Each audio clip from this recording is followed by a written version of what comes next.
করে দিয়েছে কাজে, কিন্তু আসলে তার কোনো এখতিয়ার নাই।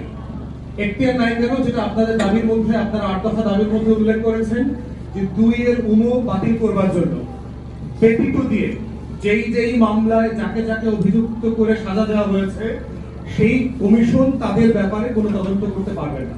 তাহলে তদন্ত বাকি থাকলো কি? তাহলে আপনি বলার চেষ্টা করছেন যে আওয়ামী লীগের আমলে এই গোলামরা, লেসপেন্সাররা যা যা করে দিয়েছে, আমরা অন্তর্বর্তীকালীন সরকারের এই কমিশন উহাকে ন্যায্য বলিয়া মানিয়া নিলাম। এই প্রজ্ঞাপনের মানে হলো তাই। তাহলে এইটা তো বিচার হইতে পারে, এইটা তো জওয়ানদের পরিবারদের যে দুঃখ কষ্ট দুর্দশা, এইটার জন্য সমাধান হতে পারে। এবং আমি যখন বিভিন্ন জেলায় যাই, আপনাদের যে কল্যাণ পরিষদ আছে, আপনাদের বিভিন্ন জেলায় বিডিআরের কল্যাণ পরিষদের ভাই বোনরা এসে আমার সাথে দেখা করেছে, জামালপুরে, শেরপুরে, রংপুরে, দিনাজপুরে, বিভিন্ন জেলাতে, নেত্রকোনাতে। এবং আমি আপনাদের দুঃখ কষ্টের যে গল্প শুনেছি, মানে এটা অমানবিক। বাংলাদেশের নাটক সিনেমা দেখলে মনে হয় যে এই দেশে নাটক লেখবার কোনো গল্প নাই, স্ক্রিপ্ট নাই। কিন্তু যারা স্ক্রিপ্ট লেখেন তাদেরকে শুধু বলবো যে বাংলাদেশের গত 16 বছরের মজলুমদের সাথে বসেন, তাদের জীবনের গল্প শোনেন। আপনি নাটক আর সিনেমা বানাতে বানাতে ইসরাফিল সিং ফু দিয়ে দিবে, আপনার গল্প শোনা শেষ হবে না। এই হচ্ছে বাংলাদেশের নাটক সিনেমার গল্প। কিন্তু আপনাদের ওই রমনা, প্রেম, পরকীয়ার বাইরে আপনারা কোনো গল্প দেখেন না, চেনেন না, কারণ আপনারা জীবন থেকে এত বেশি বিমূর্ত হয়ে গেছে। তো তাহলে গণতদন্ত কমিশনটা আসলে কি করতে হবে? মইনুল সাহেবের ইন্টারভিউ থেকে শুরু করে এই যে টোটাল অভিযোগগুলো, রিউমার আকারে বলেন, গসিপ আকারে বলেন, সমাজে যে ডমিনেন্স আছে, এগুলোকে তো এক্সপ্লোর করতে হবে যে আসলে ফ্যাক্টস কি।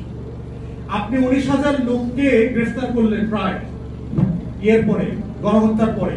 সবাইকে ছেড়ে দিলেন কেমন? এখন তো 500 মতো লোক আছে ভিতরে, 530-35 জনের কথা বলেছি। এর মানে হলো মানুষগুলো নিরাপরাধ ছিল। তাহলে ছাড়ছেন, তার জীবনের যে 16টা বছর নষ্ট করে দিয়েছেন, 15টা বছর নষ্ট করেছেন, সেটার দায় দিতে হবে না? এই যে পরিবারগুলো ধ্বংস হয়ে গেছে, এই পরিবারের মেয়েদের যে কেউ বিয়ে করে না, এই পরিবারগুলো যে সমাজ থেকে বিচ্ছিন্ন হয়ে গেছে, তাকে যে একটা বাংলাদেশের নাগরিক বানায় দিয়েছেন, তাকে এই দেশে যে বিদেশি বানায় রাখছেন আপনারা, এইটার জন্য কম্পেনসেট করতে হবে না? ক্ষতিপূরণ দিতে হবে না? তাহলে যাকে দোষী বানাইলেন না, তাকে জেলে রাখতে পারলেন না, তাকে আবার চাকরিও ফেরত দিলেন না। 16 বছর ধরে বেতন ভাতাও দিলেন না, পেনশন দিলেন না, চিকিৎসা নিতে পারে না হাসপাতালে। পরিবারগুলো কি অমানবিক জীবন যাপন করছে? এই গল্প শুনলে কোনো ভদ্র মানুষ, কোনো ন্যায্যতায় বিশ্বাসী মানুষ এই প্রকল্পের সাথে অস্বীকার করে প্রতিবাদ না করে পারবে না। এই ধরনের বাস্তবতা জীবনযাপন করছে। তার মধ্যে যোগ হয়েছে প্রজাতন্ত্রের একজন কর্মচারী, সেনা কর্মপ্রধান, উনি বললেন যে এটা আমি ফয়সালা হয়ে গেছে।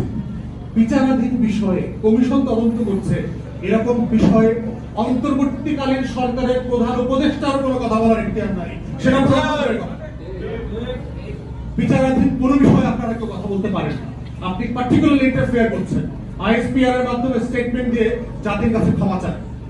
কমিশন যেখানে গঠিত হয়েছে, যে বিষয়ে মামলা চলছে, সেই বিষয়ে বিডিআর দায়ী।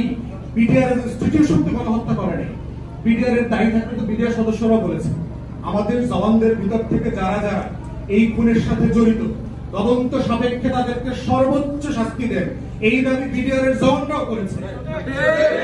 তাহলে